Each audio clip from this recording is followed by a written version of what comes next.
Before we begin this story, let me know where you are listening from in the comments below. My name is Ella Morgan. I'm 21 years old, and what I'm about to tell you today will forever change the way you see your own family. I didn't wake up on my 21st birthday feeling special. I woke up feeling rehearsed. Rehearsed at smiling just enough so no one would accuse me of attitude.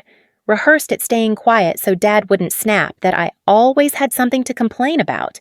Rehearsed at folding myself into the smallest version possible so this house would stay calm. The alarm buzzed at 6:30 a.m. The room was dim and cold, the kind of morning that felt like it hadn't decided whether it wanted to exist.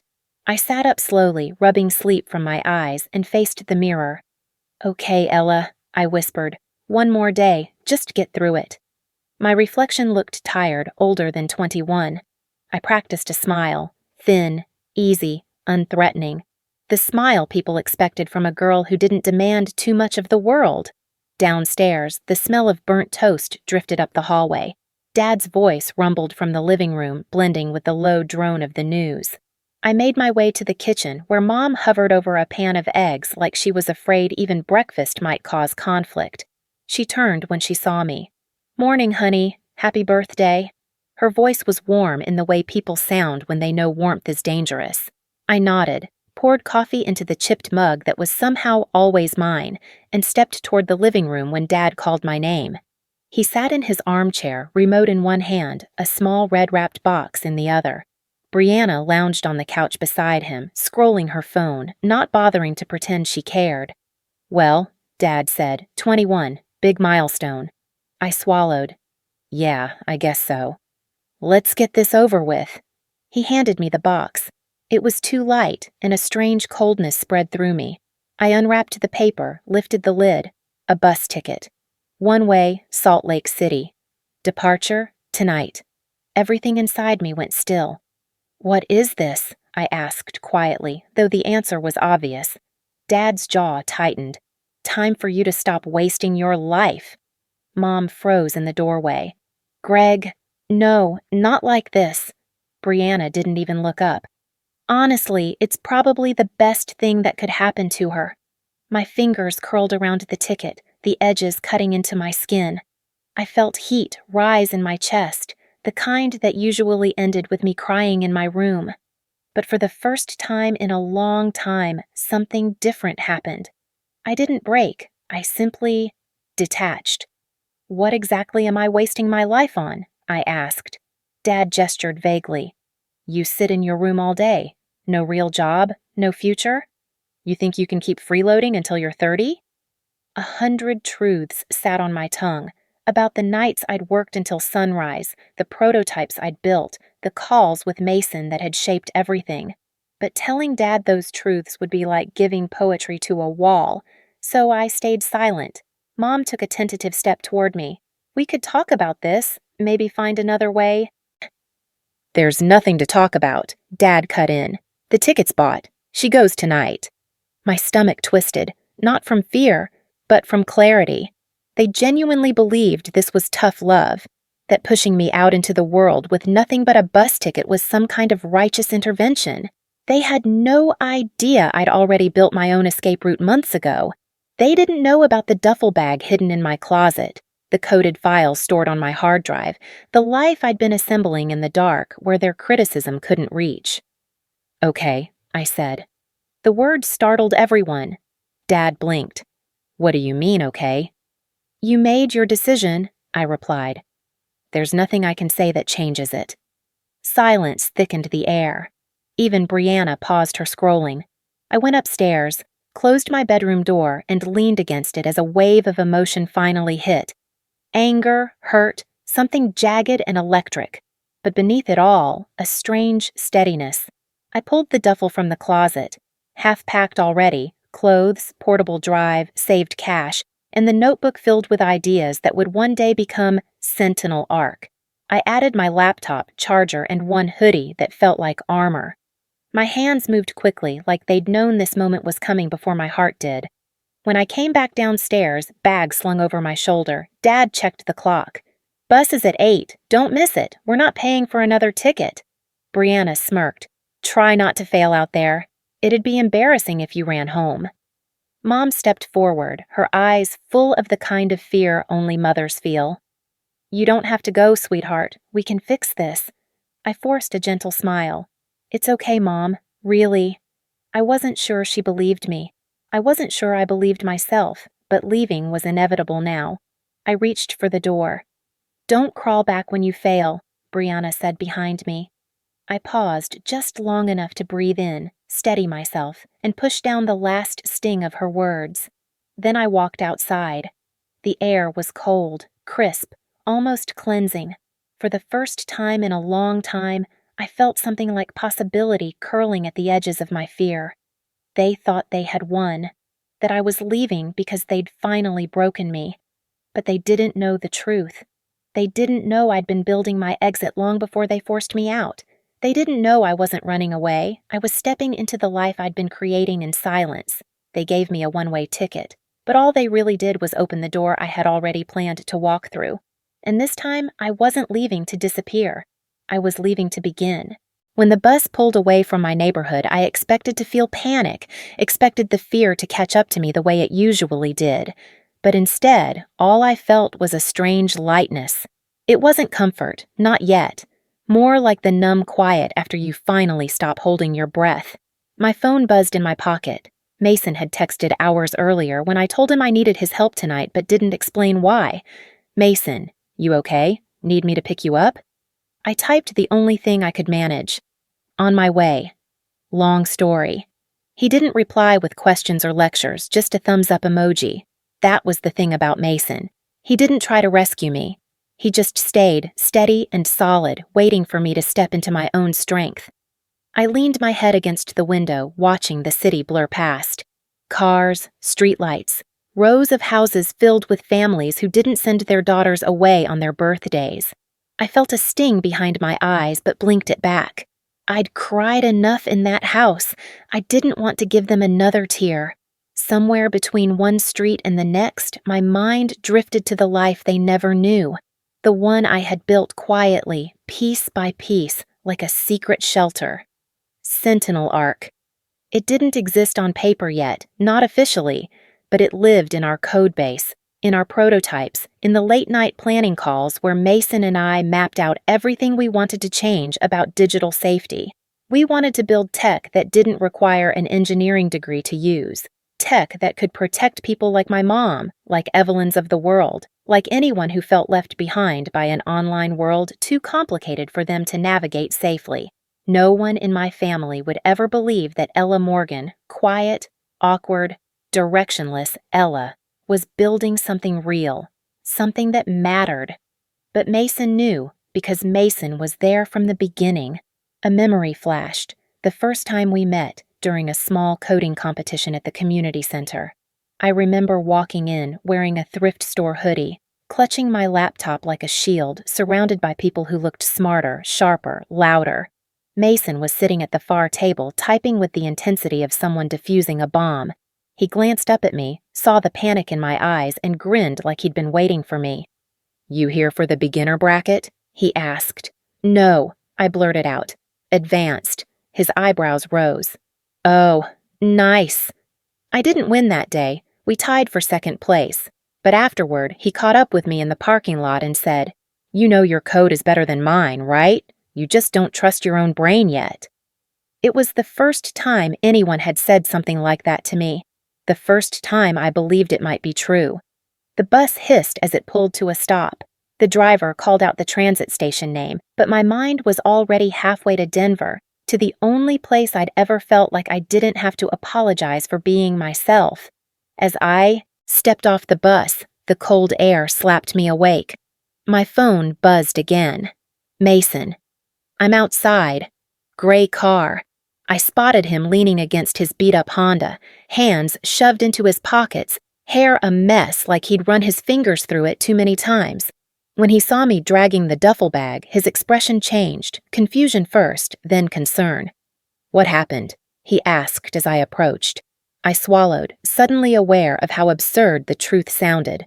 "Birthday gift," I said. "One-way ticket." He blinked. "To here?" "Salt Lake City," I corrected, but I rerouted. A muscle in his jaw twitched. "Your dad?" I nodded. He opened his mouth, anger rising behind his eyes, but I shook my head. "Please don't. Not right now." He breathed out slowly. "All right, get in. We'll figure it out." We didn't speak much during the drive. Denver at night glowed against the windows, skyscrapers lit like circuits, cars flowing like data streams. I watched it all and felt something loosen inside me. Maybe belonging wasn't a place. Maybe it was proximity to the people who saw you. Mason wasn't family, not by blood, but he was the first person who ever looked at me and saw potential instead of disappointment. "We'll go straight to the office," he said. "You can crash on the couch or in the server room. It's warmer there." I smiled for the first time that day. In the server room? Very glamorous. "Hey," he shrugged. "We're a startup, not a spa." The elevator doors opened to the Sentinel Arc workspace, a small floor in a shared building, the hum of machines greeting us like a heartbeat. The scent of old coffee and soldering flux filled the air. It wasn't home, not in the traditional sense, but it felt like the world I belonged to. For a moment, standing there in the glow of LED lights, I felt the weight of the bus ticket in my pocket, felt the heaviness of the house I had left behind, felt the echo of my father's voice telling me I had no direction, and then I felt something else, the quiet certainty that I had chosen the right path. For better or worse, this was where my real life began. If someone had told me that freedom didn't feel like fireworks but like quiet air filling my lungs for the first time, I wouldn't have believed them. But that's exactly what it felt like the next morning, sitting on the bus headed toward Denver. Not celebration, not triumph. Just space. A soft, trembling space where my mind could breathe after years of being clenched tight. The bus rattled along the highway, each mile putting more distance between me and everything I'd ever known.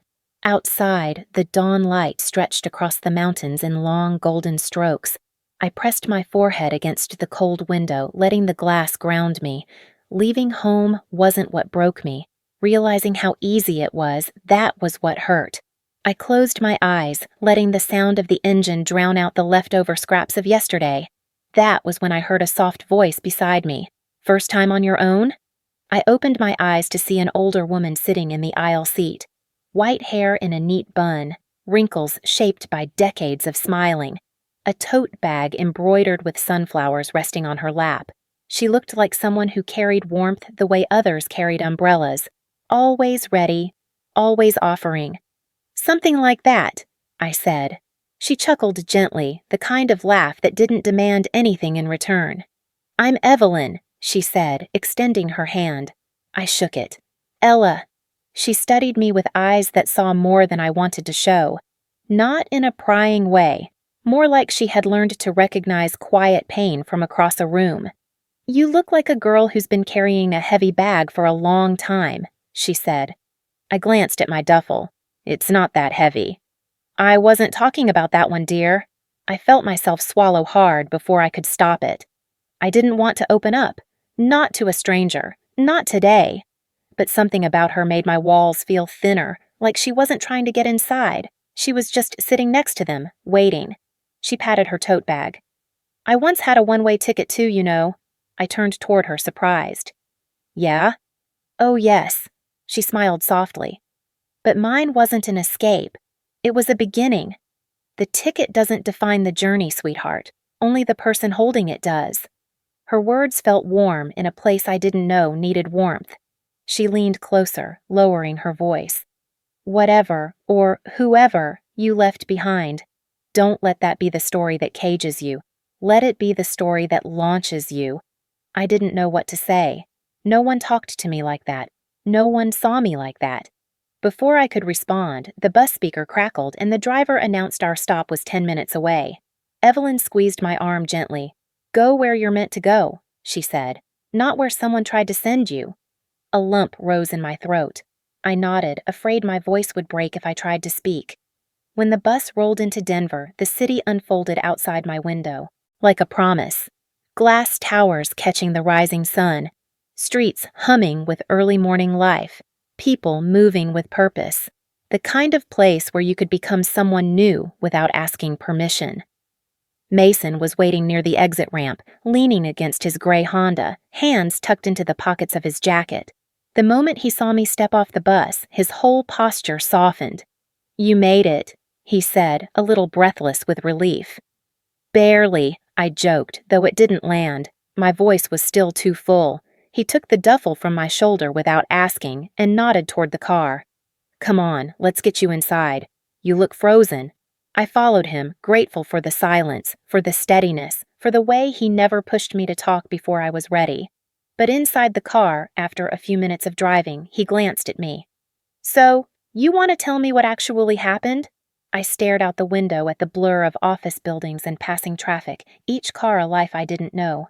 Then I said the words aloud for the first time. "My dad gave me a birthday present yesterday." I paused. "A one-way bus ticket to Salt Lake City." Mason slammed on the brakes a little harder than necessary at a red light. "He what?" he said, eyes wide. "Yeah." "He tried to— Ella, that's— Please don't make me repeat it," I whispered. "Just— let's get to the office." He nodded, gripping the steering wheel like he wanted to snap it in half on my behalf. "Okay," he said quietly. "Okay. I'm here." I didn't realize how much I needed to hear that until he said it. When we pulled into the underground parking garage beneath Sentinel Ark's building, the weight on my chest eased a little. The elevator dinged open, releasing us into a space lit with warm LEDs and humming servers. Mason flicked on the lights, revealing the scattered whiteboards filled with notes, scribbles, and half-built dreams, the smell of old coffee, the clutter of wires, the clicking of machines waking up. It didn't look like much, not yet, but to me, it looked like a life. As I stepped deeper into the room, something inside me loosened. For the first time in years, I didn't have to brace myself, didn't have to be small, didn't have to pretend.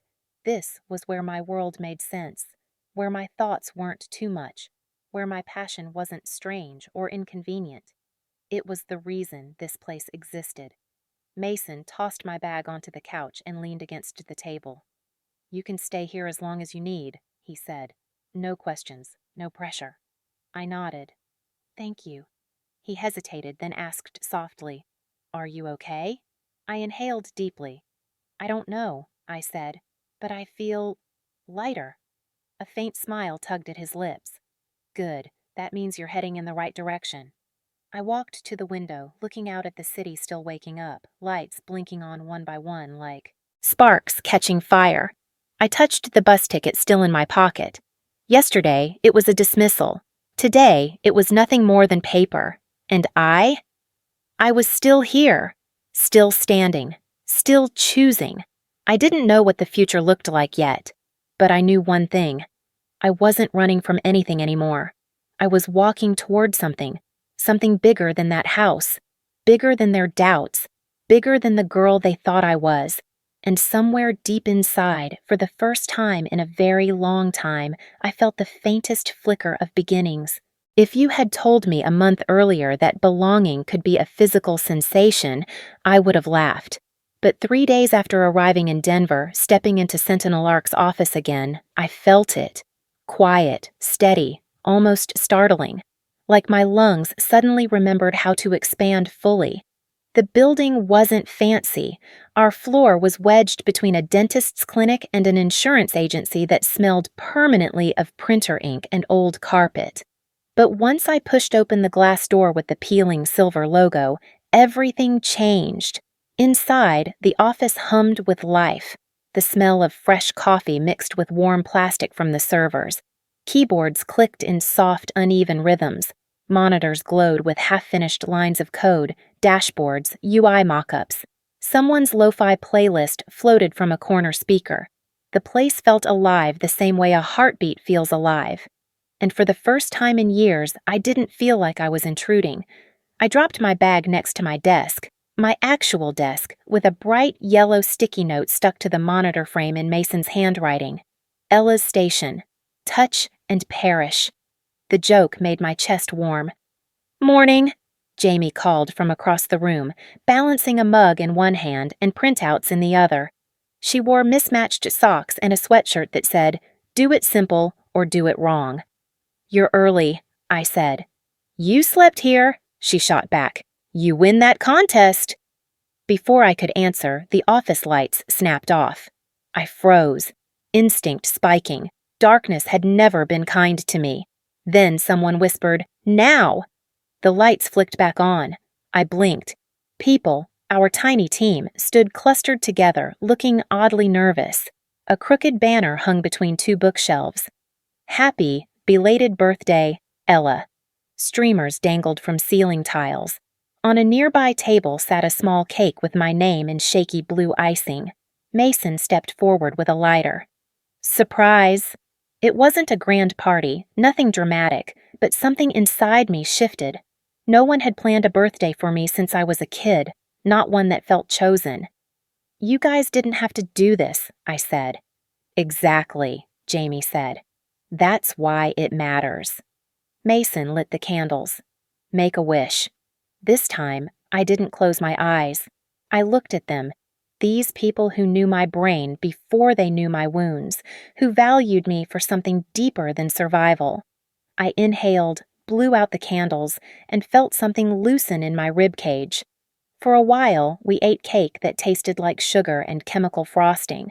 We laughed about feature requests, investors with too much energy, and our awful coffee machine. I didn't know how to take up space like this, gently, without fear. But I was learning. After the celebration, Mason called us to the cluster of desks. "All right," he said. "Back to ruining Ella's peaceful morning with stress." I groaned. "Great." I was feeling emotions. Terrible timing. His grin faded into something serious. "We got the email," he said. "The board approved. The public launch is scheduled 6 weeks from today." The room went silent. 6 weeks. Public launch. My pulse kicked into a faster rhythm. I'd always imagined Sentinel Art growing quietly, steadily, nothing that required spotlight or cameras or headlines. But this wasn't small anymore. We'd built something real, something people wanted. "Ella will be co-presenting with me on stage," Mason continued. "She built the system core. They want the architect front and center." I stared at him. "Front and center?" "You deserve it," he said gently. "People need to see you." I tried to process the thought of cameras, interviews, journalists repeating my name, and then the darker thought, the possibility of my family seeing it, watching from that house where I'd been dismissed, minimized, exiled. "They'll only understand it if it's undeniable," I said quietly. "If it's big, clean, perfect." Mason nodded. "Then we make it undeniable." For a moment, I didn't answer. I looked around the office, the whiteboards covered in ideas, the team who believed in us, in me. I felt the weight of all the versions of myself I'd carried, the quiet kid, the misunderstood teenager, the daughter who never fit. "I don't want revenge," I said at last. "I just want a life that proves they were wrong about who I was." "You're already building it," Mason said. "Now we just have to show it." The rest of the day dissolved into work. Design reviews, sprint updates, PR outlines, demo rehearsals. At lunch, my phone buzzed. Mom. Again. Her voicemail was shaky, worried, full of soft apologies she didn't quite say aloud. I saved it, but didn't listen yet. Late in the afternoon, I slipped into the server room, the quietest place in the office. Cooling fans hummed like a low, comforting heartbeat. Rows of blinking lights reflected off the glass walls, steady and dependable. I stood in the center of the room and let the calm settle over me. This humming warmth, this purpose, this future was mine, not a version assigned to me, not a life defined by someone else's fear, not the small box I had been shoved into. My life. And when my family eventually saw me, it wouldn't be in the doorway of that house. It would be on a screen, beneath a title they never imagined. Ella Morgan, co-founder and chief systems architect. For the first time, I felt the truth settle deep in my bones. They hadn't sent me away. They had set me free. The weeks leading up to the launch felt like entering a tunnel where the lights flickered faster each day. Every morning when I stepped into Sentinel Arc, I could feel the countdown ticking beneath my ribs. 6 weeks, then 5, then 4. The shrinking number felt like a shadow pacing behind me. The first punch came from PR training. Carla, our agency specialist, walked into the office like she owned the oxygen inside it. Perfect posture, perfect hair, perfect confidence. She sat me in front of a camera, crossed her legs, and said, "Ella, we need your truth, not your resume." Easy for her to say. She hadn't spent 21 years being told her truth didn't matter. "Tell me what Sentinel Arc means to you," she said. I stared at her, then at the lens, then at my trembling hands. Nothing came. "Security?" I said weakly. "And accessibility? And making tech safer." She stopped the recording. "That's what you built. I'm asking what it means to you." It took 30 more attempts for something remotely human to leave my mouth. Afterward, I slumped at the table until Mason appeared with tea. No comment, no questions, just calm presence. That was always his way. "You'll get better," he said. "I hope so," I muttered. "You don't need hope," he replied. "You need repetition." Those days blurred together. Demo rehearsals, investor calls, revising the keynote, PR notes scribbled in margins. My face was suddenly everywhere, in internal newsletters, draft press releases, pitch decks. Seeing my name on a slide made my stomach twist, co-founder and chief systems architect. It looked unreal, like the title belonged to someone braver wearing my skin. Meanwhile, my phone never stopped ringing. Mom left soft, shaky voicemails. "Ella, sweetheart, please call me back. The house feels empty. I'm worried." I saved them but didn't listen fully. Not yet. I wasn't ready to hear the tremble in her voice. Brianna, on the other hand, texted like she was firing bullets. "Don't think leaving makes you special. Dad says you ran away because you can't handle pressure. Enjoy failing in a bigger city." I stared at her messages until my vision blurred, then turned the phone face down. People trapped in cages always hate the ones who escape. 2 weeks before launch, Mason and I sat in the small conference room reviewing the pitch. He clicked through slides while I tried not to crumble under the weight of what was coming. "You ready for tomorrow's panel?" he asked. "No." He waited. "And I don't know if I ever will be." "You built the core," he said. "You can explain it better than anyone." "That's different," I whispered. "Code doesn't look at you. Code doesn't judge." He set down his pen, leaning forward. "Ella, you've spent your whole life unseen or misunderstood. Now that people finally want to hear you, you're scared it's a trap." My chest tightened. He wasn't wrong. "You're not stepping into borrowed light," he continued. "You're stepping into your own." Something in me cracked open when he said that. Something small, scared, but hopeful. Then the leak happened. A tech blog posted a blurry photo of me leaving the office with the headline, "Who is Sentinel Arc's mystery engineer?" The article speculated about my background, my silence, my lack of public presence. Some comments believed I was brilliant. Others thought I didn't exist. My throat closed. "They're already watching," I managed. Mason skimmed the article beside me, jaw tight. "We'll control the narrative before launch. Don't panic." But panic was already nibbling at the edges of my thoughts. One night, long after midnight, the building was empty except for us. I stood at the windows overlooking Denver, lights winking like stars pressed against the earth. For a moment, everything felt too big, too bright, too much. "What if I'm not meant for this?" I whispered. "What if I'm just pretending well enough to fool everyone?" Mason didn't look away from the city. "Everyone doing something big feels that way. What makes them different?" "They don't stop." I exhaled slowly, the city lights reflecting in the glass like a map of everything I hadn't lived yet. "That launch," he added, "isn't just about Sentinel Arc. It's your beginning, too. A clean reveal." A clean beginning. I imagined my father watching a live stream, the same man who said I was wasting my life. I imagined Brianna scrolling past an article with my name, stopping mid-sentence. I imagined my mother seeing me on a stage, no longer shrinking, no longer fearful. The idea wasn't revenge. It was correction, a rewriting of who I truly was. I turned from the window and walked toward the server room, the quietest place in the office. The steady hum wrapped around me like a heartbeat. This was my world now, my work, my voice. And when launch day came, I wouldn't stand in the shadows. For the first time, I would stand in the light, not to spite the people who never believed in me, but to finally believe in myself. There's a strange thing that happens when your life finally starts moving forward. The past notices. It doesn't stay quiet. It claws at the edges, reminding you of every scar you haven't tended to. And in the weeks before launch, when everything at Sentinel Arc felt electric and high stakes, the old wounds began pulsing again. The first hit was a text from Brianna. "Don't crawl back when you fail."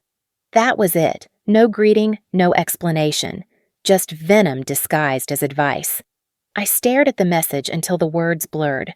For a moment, I felt the old fear rising. Tight chest, hot cheeks, the familiar instinct to shrink. But Mason walked in at that exact moment, tossing a file onto the table. "We need your encryption notes for the keynote," he said. "You're going to kill it." His timing saved me from folding in on myself. I flipped my phone face down. "Yeah," I whispered. "I will." 2 days later came the leak. A grainy video of me practicing a segment of the presentation appeared on a small tech blog. Someone had recorded it through a glass panel. The comments were brutal. "She sounds nervous. Is she even qualified? This is the genius behind the project? LOL. The worst one read, "She looks like she'd cry if someone raised their voice." I felt my throat close. Mason noticed immediately. "Hey," he said gently, turning the screen away. "They don't get to define you. Not today, not ever." His voice steadied me, but the sting remained. Sharp, humiliating, familiar. Old wounds don't bleed because they're fresh.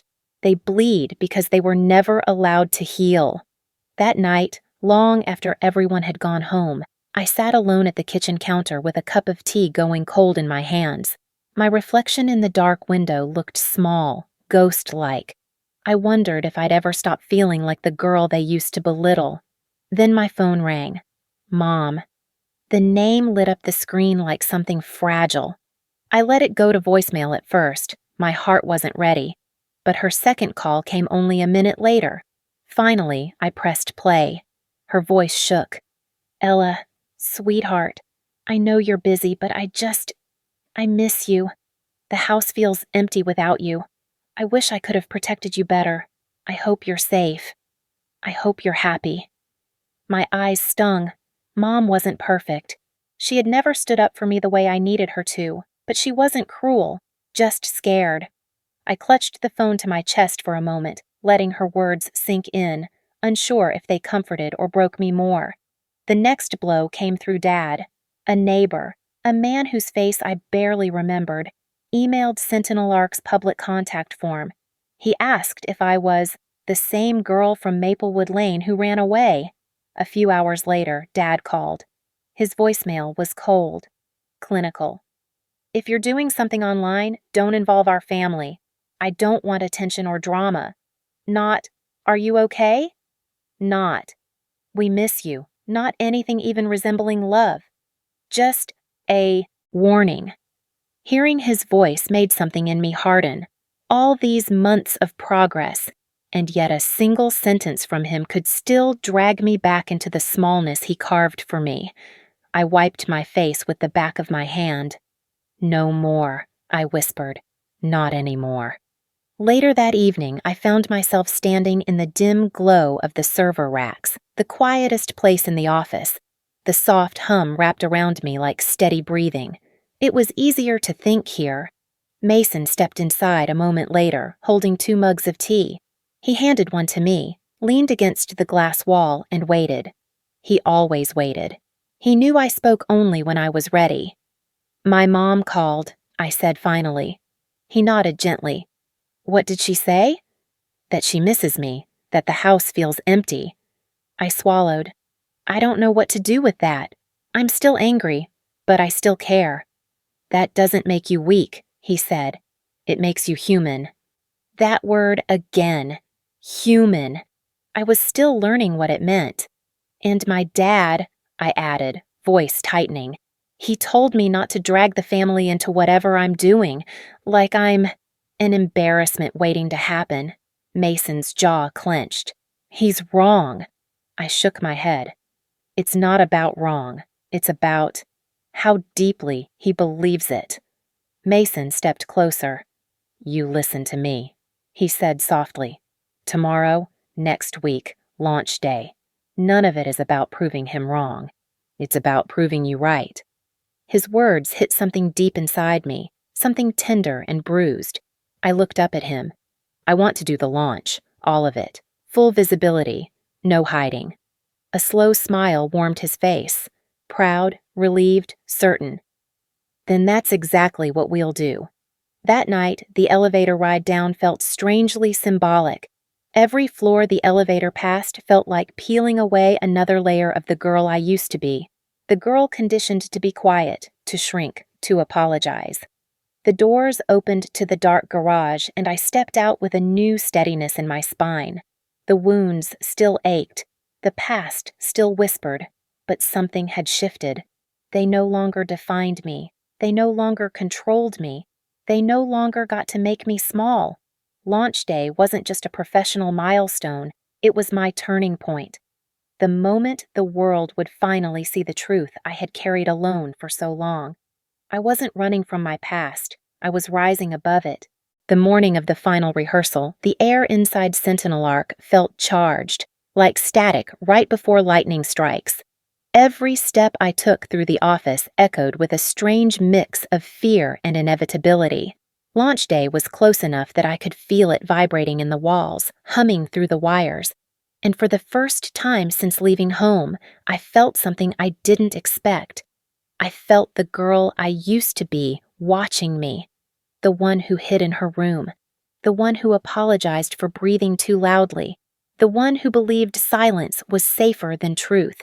She stood in the corner of my mind, trembling, unsure, but she was there, and I couldn't pretend she didn't matter, because she was the one who survived long enough to get me here. The stage they'd rented for our launch event was massive, much bigger than I imagined. It took up nearly the entire center of the auditorium, framed by LED walls, spotlights, and rows of chairs stretching back into dim shadows. When I first walked into the space, my breath caught. I wasn't supposed to stand on stages like this. I was supposed to stand on the sidelines, holding other people's bags, taking notes, keeping quiet. Mason stepped beside me, hands in his jacket pockets. "Big enough for you?" he asked. I glanced at him. "This feels surreal." "You'll get used to it," he said, though his grin gave away his excitement. "Come on, let's test your mic." A tech assistant clipped a small microphone to my collar, then stepped back. "Whenever you're ready," she said. I stared at the empty seats. Whenever I was ready. I wasn't sure I'd ever be ready for this, but I nodded anyway. I stepped onto the stage.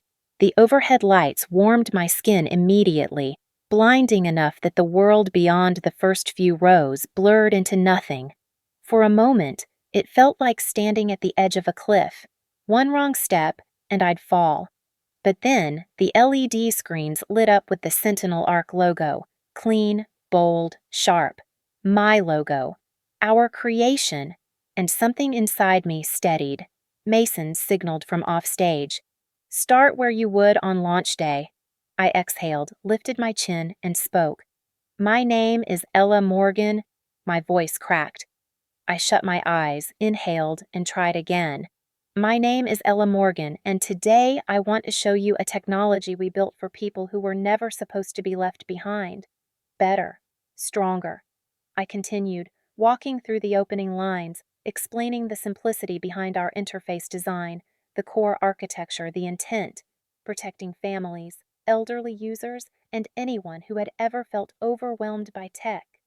I spoke about fear, about vulnerability, about giving people back control.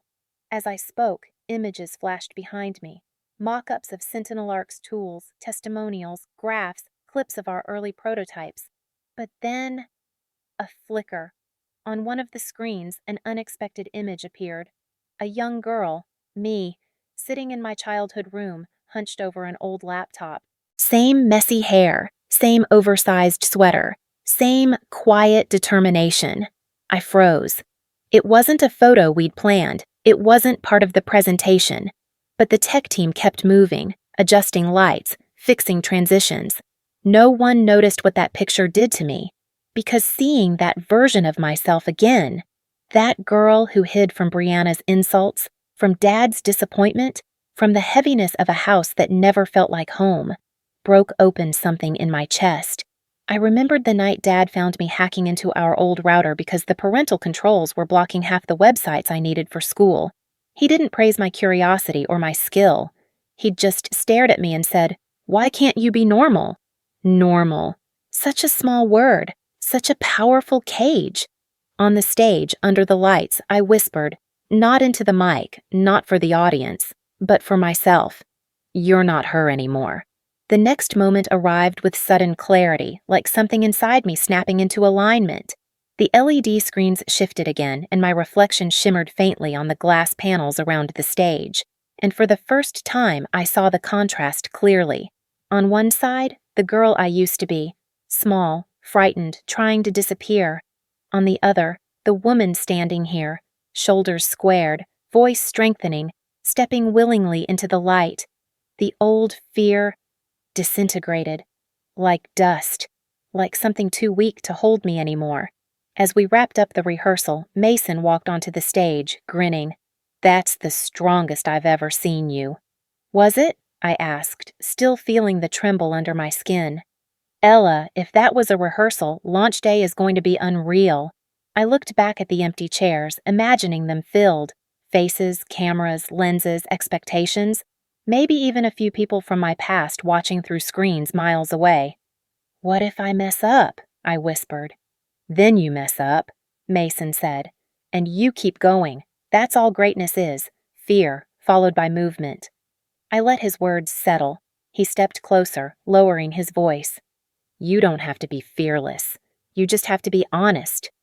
Honest. A word my family never rewarded, but one that felt right here.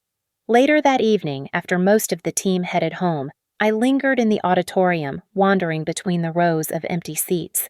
My fingertips brushed the cold metal of each chair as I passed. It felt like walking through a place that would soon witness a transformation. My transformation. At the back of the room, I turned around and looked at the stage again, so bright, so exposed, so unlike anything I'd ever imagined for myself. Tomorrow, rehearsals would intensify, then media previews, then final testing, then launch day. A tidal wave coming straight for me. But instead of running, my feet took me toward the center aisle step by step. I walked down until I stood directly in front of the stage. In that moment, I made a silent promise. No matter who watched from the other side of the screen, Dad with his judgment, Brianna with her bitterness, or Mom with her trembling hope, I would walk onto that stage as myself, not the version they tolerated, not the version they doubted, not the version they tried to make small. Tomorrow, I would step into the light, not to prove them wrong, but to finally prove myself right. Launch day didn't start with confidence. It started with a shaking hand. When I woke, my pulse was already racing. I tied my hair back, stared at my reflection, and saw someone who looked one breath away from breaking. But there was no time to collapse. Not today. When I stepped into Sentinel Arc HQ, the world had already exploded into motion. Camera crews, lighting rigs, cables snaking across the floor, voices layered on top of each other, PR staff giving instructions, technicians adjusting microphones, stage crew arguing over angles. This wasn't our cozy office anymore. This was a battlefield dressed as a tech event. Mason found me before I could fully absorb the chaos. He touched my shoulder lightly. "You're ready," he said. "I feel like I'm about to pass out." He grinned. "Good. That means you'll be great." Backstage was louder than my heartbeat, which was saying something. Assistants brushed lint off my jacket. Someone clipped a mic to my collar. Carla breathed instructions at me like a general prepping a soldier. "Shoulders up. Speak from your center. Don't let the lights scare you." too late for that. Meanwhile, the auditorium filled with people. Investors, journalists, bloggers, influencers, tech enthusiasts who lived for moments like this. Their chatter thundered through the curtains like waves. Then Mason's phone buzzed. He froze. "What?" I asked, already knowing I wouldn't like the answer. He turned the screen toward me. My face. The same photo that had been leaked weeks ago, except this time crystal clear, plastered across a major tech outlet. The hidden architect of Sentinel Arc. Who is Ella Morgan? Millions of views, comments spinning out of control. My mouth went dry. They're already watching me fail. No, Mason said firmly. They're waiting for you to prove them wrong. Before I could reply, the stage manager shouted, "Positions! 3 minutes!" 3 minutes until the lights. 3 minutes until every fear I'd ever had would be staring directly at me. The first to walk on stage was Mason, confident, calm, effortless. His voice carried through the hall, warming the audience like sunlight. Then he said the words that made my heart slam against my ribs. And now, the engineer behind Sentinel Arc's core, our chief systems architect, Ella Morgan. Applause. Too loud, too real. I stepped out. The spotlight hit me instantly, hot, blinding, unforgiving. I stood frozen for half a second as the room blurred into shadows beyond the first rows. Then, in the haze, I saw her, not literally, but vividly enough to knock the air out of me, Brianna. Arms crossed, smirk loaded with contempt. A memory, a phantom, but powerful enough to choke me. My voice threatened to crack. "Don't crawl back when you fail." Her words echoed like a cold hand around my throat. I inhaled through my nose, held the breath, let it go slowly, and then something shifted, not dramatically, not all at once, but enough. Enough that fear didn't vanish. It just stopped leading the way. I lifted my chin. "My name is Ella Morgan," I said, voice steadier than I expected. "And today, I want to show you a world where technology protects people, not intimidates them."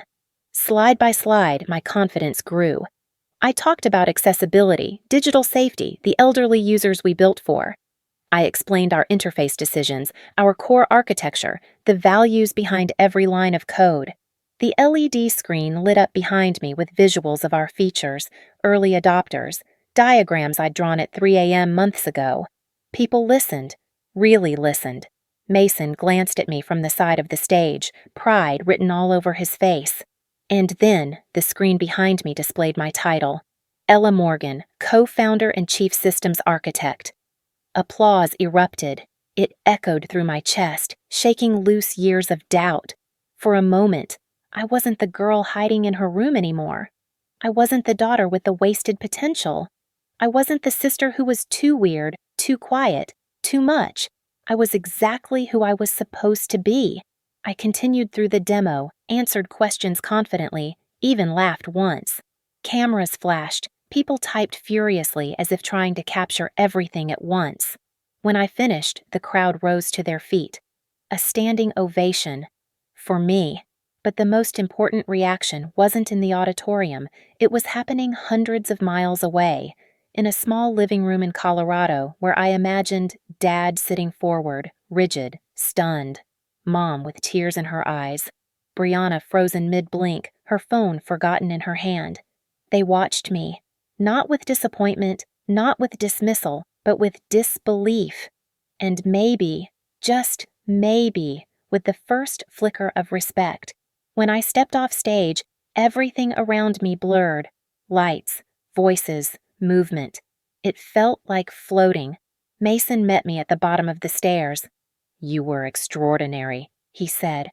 "I felt alive," I whispered. He smiled. "You were." And in that moment, standing in the buzzing backstage chaos, I felt something I'd been chasing my whole life. Not validation, not revenge, not even approval. Freedom. Real, unshakable freedom. The kind that comes when you finally step into the light and realize you were meant to be there all along. After the launch, the world didn't explode. It expanded. By the time I stepped backstage, my phone was vibrating nonstop. Mentions, messages, missed calls, emails, journalists requesting interviews, investors asking for follow-ups, friends I hadn't spoken to in years sending wide-eyed emojis. It was surreal, dizzying, unreal. But beneath all of that noise, 2 missed calls stood out on my lock screen. Dad, 3 missed calls. Mom, 1 missed call. I stared at the names for a long moment. My breath stuck somewhere between my ribs. Mason appeared beside me, offering a bottle of water. "You okay?" I nodded, even though that wasn't entirely true. "One of them will break you," he said quietly, eyes flicking to my phone. "The other might heal you. You get to choose which call you take." I didn't answer. I wasn't ready to choose anything yet. Not healing, not closure, not confrontation. But I knew one thing.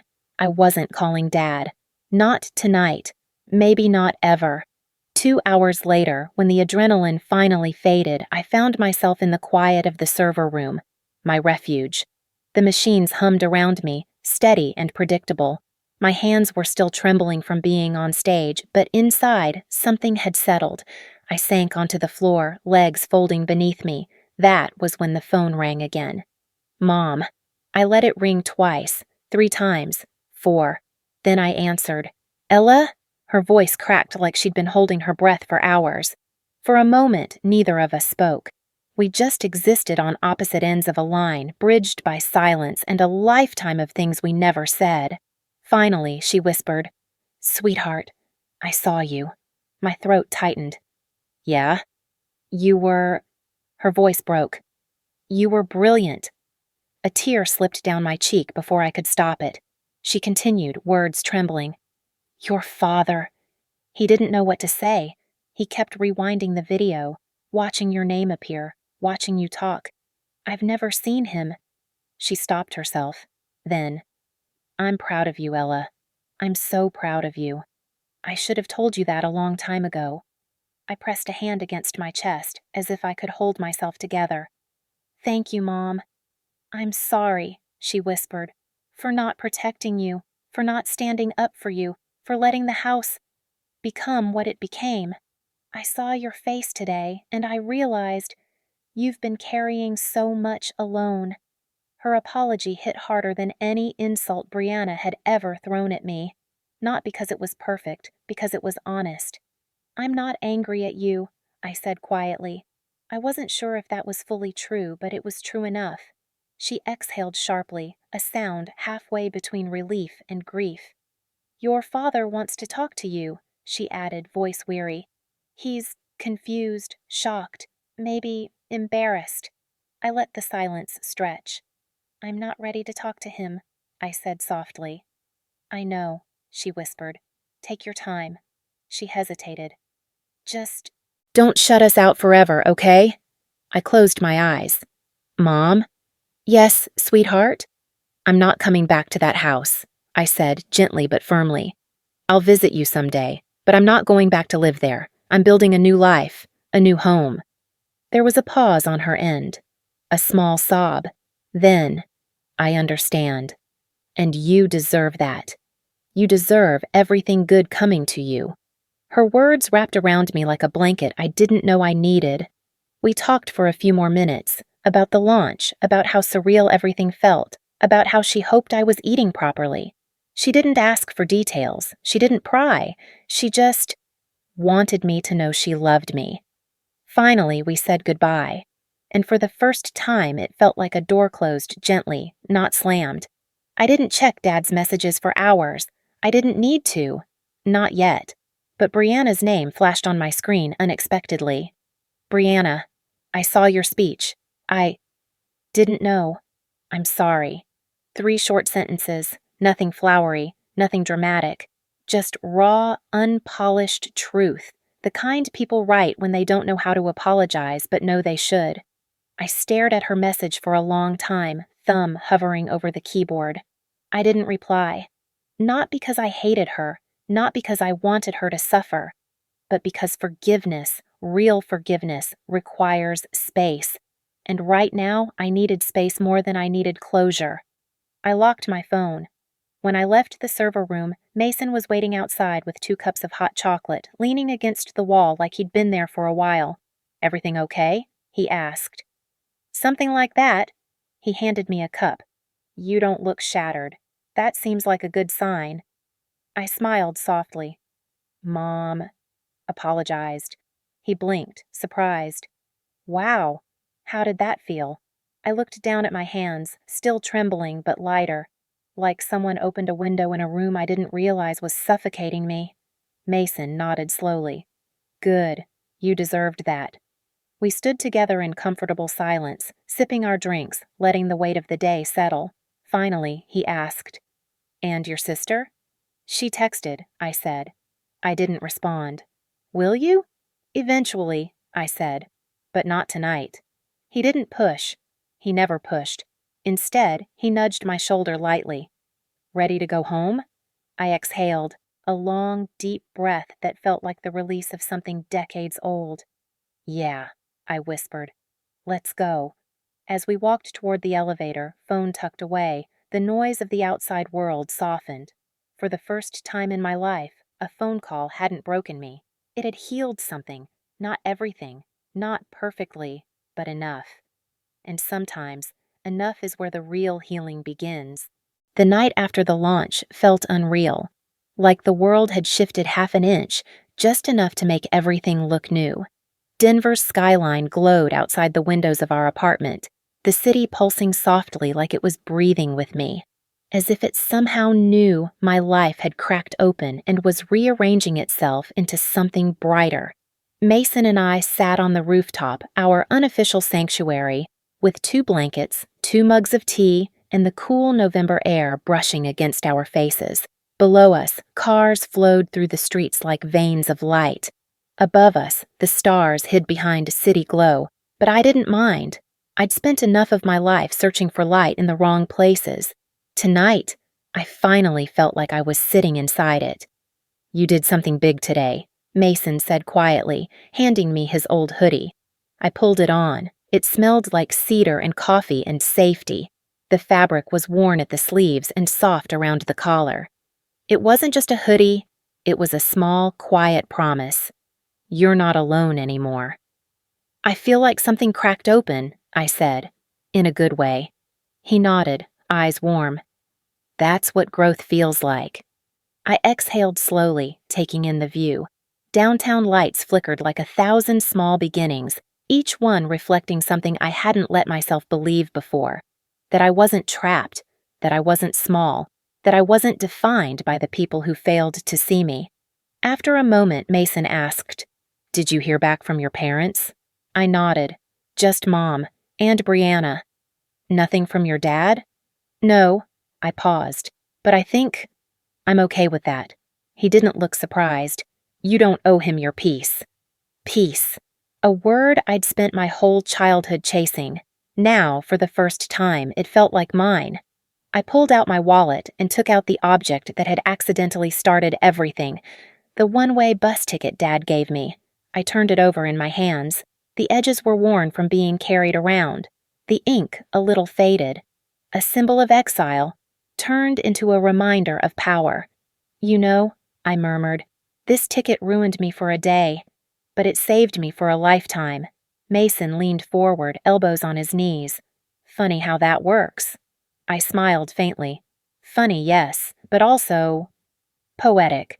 He laughed softly. "Do you want to keep it?" "Yeah." I slipped it back into my wallet. "It reminds me where I started, and how far I've come." We sat in silence for a while. Comfortable, familiar. The kind of silence you can only have with someone who's walked alongside your grief long enough to know when words would just get in the way. Finally, I said, "I'm thinking of starting something new. A project." "Oh?" His eyebrows lifted. "Another system architecture redesign?" "Please wait until after we sleep." "Not quite," I said, grinning. "Something smaller, something personal."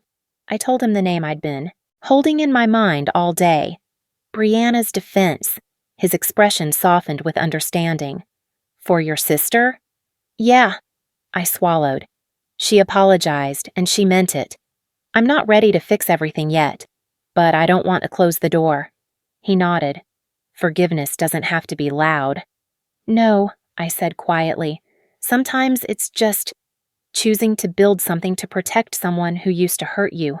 Not because they earned it, but because you grew past the version of yourself they bruised. For a moment, neither of us said anything. Then Mason whispered, "That's beautiful, Ella." I looked away, heart pounding for a reason that had nothing to do with fear. Later that night, inside the apartment, I sat on the floor near the window. The laptop sat open in front of me, a blank screen waiting for the first line of code for Brianna's defense. But my fingers didn't move right away. Instead, they drifted again to the bus ticket. I held it up against the glow of the city lights. The thin paper almost looked like stained glass, fragile but illuminated. I whispered to myself, "They tried to make me small." And I felt no bitterness saying it, just truth. Then, quietly, another truth followed. But I got big enough to forgive them. Forgiveness didn't mean returning home, didn't mean erasing hurt, didn't mean pretending everything was okay. It simply meant the past no longer dictated the direction of my life. I had walked through the door they opened, yes, but I had built the world on the other side. Mason came to sit next to me on the floor, handing me a blanket. We looked out at the skyline again, shoulder to shoulder. "You know," he said, "you didn't rise out of spite." I turned to him. He said it gently, carefully. "You rose because that's who you are." The words hit me like a soft wave, steady, warm, absolute. I felt myself smile. Not the practiced smile from my childhood mirror, a real one. "No," I said softly. "I rose because they tried to make me small, and I refused to stay that way." The city hummed outside, a steady current of life weaving through every street. "And now," I added, resting my head lightly on his shoulder, "I'm finally big enough to forgive them." Mason didn't say anything else. He didn't need to, because everything that mattered had already been spoken. Before I went to bed, I placed the bus ticket inside a small glass dish on my nightstand, not as a wound, not as a warning, but as a reminder, a symbol, an artifact from the darkest moment that led me into the brightest one. A one-way ticket that wasn't a banishment, but the first step toward a life I built with my own hands, a life filled with light, my beginning. And as I turned off the lamp, letting the soft city glow spill across the room, one final thought settled quietly in my chest. They gave me a one-way ticket, but they accidentally pointed me toward the place where I would build my entire world. When I look back at everything, the doors slammed shut, the words that made me shrink, the glances that made me doubt myself, I suddenly realize the sweetest revenge isn't making them hurt the way I once did. It's standing firm in the very place where they thought I would collapse, opening a life they never imagined I could have. And then, letting my heart grow wide enough to forgive. If you've read up to this line, perhaps somewhere in my story, you've seen a part of yourself, a healed-over wound, a haunting sentence, a door you once wanted to walk through but didn't dare. If so, leave a comment. It doesn't need to be long or powerful, just honest. Who knows, maybe your words will reach someone who's trying to find their way out of their own shadows. And maybe you're also beginning to rewrite your life with the very light you forgot you had.